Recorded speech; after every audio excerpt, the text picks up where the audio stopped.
सभी को जय श्री कृष्णा। ओम नमः शिवाय। सावन माह के प्रत्येक सोमवार शिव भक्तों के लिए सबसे खास माने जाते हैं। इस दिन शिव भक्त व्रत रखते हैं और विधि पूर्वक पूजा करते हैं। मान्यता है कि सावन महीने में प्रत्येक सोमवार को शिव चालीसा का पाठ करने से भगवान शिव की कृपा प्राप्त होती है। सावन माह के प्रत्येक सोमवार शिव भक्तों के लिए सबसे खास माने जाते हैं। इस दिन शिव भक्त व्रत रखते हैं और विधि पूर्वक पूजा करते हैं। भगवान भोलेनाथ सबसे जल्दी प्रसन्न होने वाले देवता हैं। धार्मिक मान्यता है कि शिव जी को मात्र एक लोटा जल से भी प्रसन्न किया जा सकता है। सावन के महीने में शिव भक्त तरह तरह से भगवान शिव को प्रसन्न करने का प्रयास करते हैं।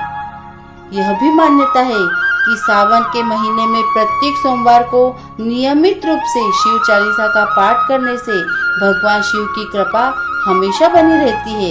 इसके अलावा व्यक्ति के जीवन से सारे दुख कष्ट दूर हो जाते हैं। श्रावण सोमवार व्रत कथा। अमरपुर नगर में एक धनी व्यापारी रहता था। दूर दूर तक उसका व्यापार फैला हुआ था। नगर में उस व्यापारी का सभी लोग मान सम्मान किया करते थे। इतना सब कुछ होने पर भी वह व्यापारी अंतर्मन से बहुत दुखी था, क्योंकि उस व्यापारी का कोई संतान नहीं थी।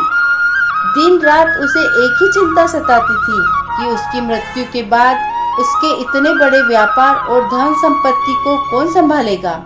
पुत्र पाने की इच्छा से वह व्यापारी प्रति सोमवार भगवान शिव की व्रत पूजा किया करता था।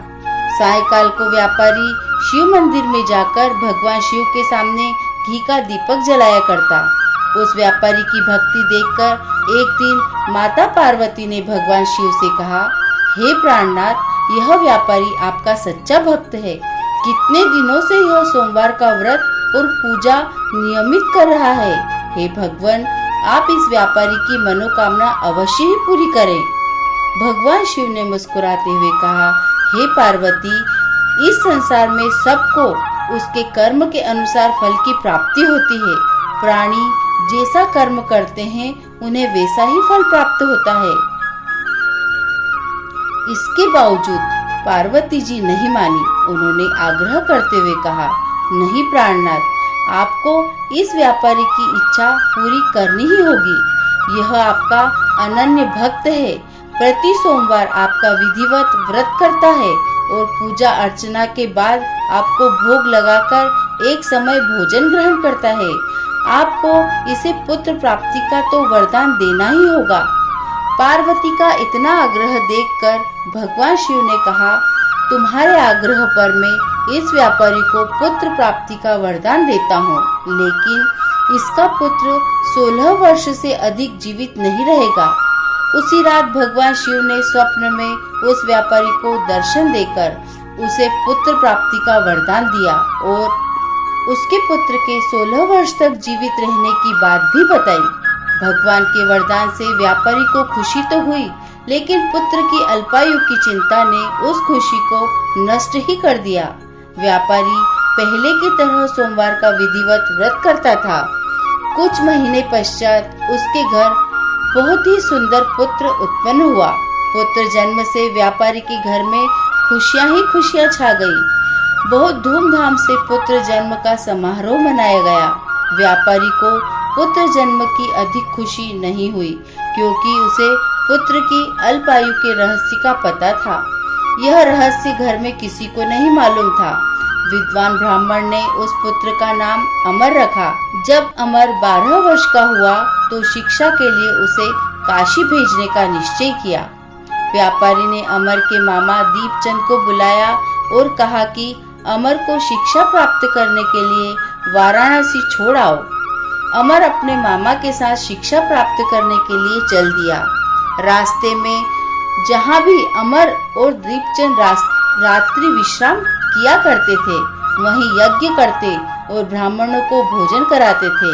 लंबी यात्रा के बाद अमर और दीपचंद एक नगर में पहुंचे। उस नगर के राजा की कन्या के विवाह की खुशी में पूरे नगर को सजाया गया था। निश्चित समय पर बारात आ गई, लेकिन वर का पिता अपने बेटे के एक आंख से काने होने के कारण बहुत ही चिंतित था।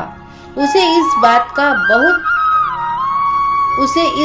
का भय सता रहा था कि राजा को इस बात का पता चलने पर कहीं वह विवाह से इनकार न कर दे, इससे उसकी बदनामी होगी। वर के पिता ने अमर को देखा तो उसके मस्तिष्क में एक विचार आया। उसने सोचा, क्यों न इस लड़की को दुल्हा बनाकर राजकुमारी से विवाह करा दूं। विवाह के बाद उसको धन देकर विदा कर दूंगा और राजकुमारी को अपने नगर में ले जाऊंगा। वर के पिता ने इसी संबंध में अमर और दीपचंद से बात की। दीपचंद ने धन मिलने के लालच में वर के पिता की बात स्वीकार कर ली। अमर को दूल्हे के वस्त्र पहनाकर राजकुमारी चंद्रिका से विवाह कर दिया। राजा ने बहुत सा धन देकर राजकुमारी को विदा किया। अमर जब लौट रहा था तो सच नहीं छिपा सका और उसने राजकुमारी की ओढ़नी पर लिख दिया, राजकुमारी चंद्रिका, तुम्हारा विवाह तो मेरे साथ हुआ था। मैं तो वाराणसी में शिक्षा प्राप्त करने जा रहा हूँ। अब तुम्हें जिस नवयुवक की पत्नी बनना पड़ेगा वह कान्हा है। जब राजकुमारी ने अपनी ओढ़नी पर लिखा हुआ पढ़ा तो उसने कान्हे लड़के के साथ जाने से इनकार कर दिया। राजा ने सब बातें जानकर राजकुमारी को महल में रख लिया। उधर अमर अपने मामा दीपचंद के साथ वाराणसी पहुंच गए। अमर ने गुरुकुल में पढ़ना शुरू किया। जब अमर की आयु 16 वर्ष की हुई तो उसने एक यज्ञ किया। यज्ञ की समाप्ति पर ब्राह्मणों को भोजन कराया और खूब अन्न वस्त्र दान किए। रात को अमर अपने शयन कक्ष में सो गया। शिव के वरदान के अनुसार शयन अवस्था में ही अमर के प्राण पखेरु उड़ गए। सूर्योदय पर मामा अमर को मृत देखकर रोने पीटने लगे। आसपास के लोग भी एकत्र हो दुख प्रकट करने लगे। मामा के रोने विलाप करने के स्वर समीप से गुजरते हुए भगवान शिव और माता पार्वती ने भी सुने। माता पार्वती ने भगवान शिव से कहा, हे प्राणनाथ, मुझसे इसके रोने का स्वर सहन नहीं हो रहा। आप इस व्यक्ति के कष्ट अवश्य दूर करें। भगवान शिव ने माता पार्वती के साथ अदृश्य रूप में समीप जाकर अमर को देखा तो पार्वती से बोले, हे पार्वती, यह तो उसी व्यापारी का पुत्र है। मैंने इसे 16 वर्ष की आयु का वरदान दिया था। इसकी आयु तो पूरी हो गई। पार्वती ने फिर भगवान शिव से निवेदन किया, हे प्राणनाथ, आप इस लड़के को जीवित करें, नहीं तो इसके माता पिता पुत्र की मृत्यु के कारण रो रो कर अपने प्राणों को त्याग कर देंगे। इस लड़के का पिता तो आपका परम भक्त है। वर्षों से सोमवार का व्रत करते हुए आपको भोग लगा रहा है। पार्वती के आग्रह करने पर भगवान शिव ने उस लड़के को जीवित होने का वरदान दिया और कुछ ही पल में वह जीवित होकर बैठ गया। शिक्षा प्राप्त करके अमर मामा के साथ अपने नगर की ओर चल दिया। दोनों चलते हुए उसी नगर में पहुँचे जहाँ अमर का विवाह हुआ था।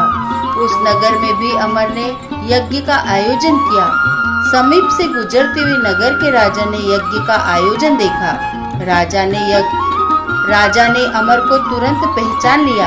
यज्ञ समाप्त होने पर राजा अमर और उसके मामा को महल में ले गए और कुछ दिन उन्हें महल में रखकर बहुत सा धन, वस्त्र और राजकुमारी के साथ विदा किया।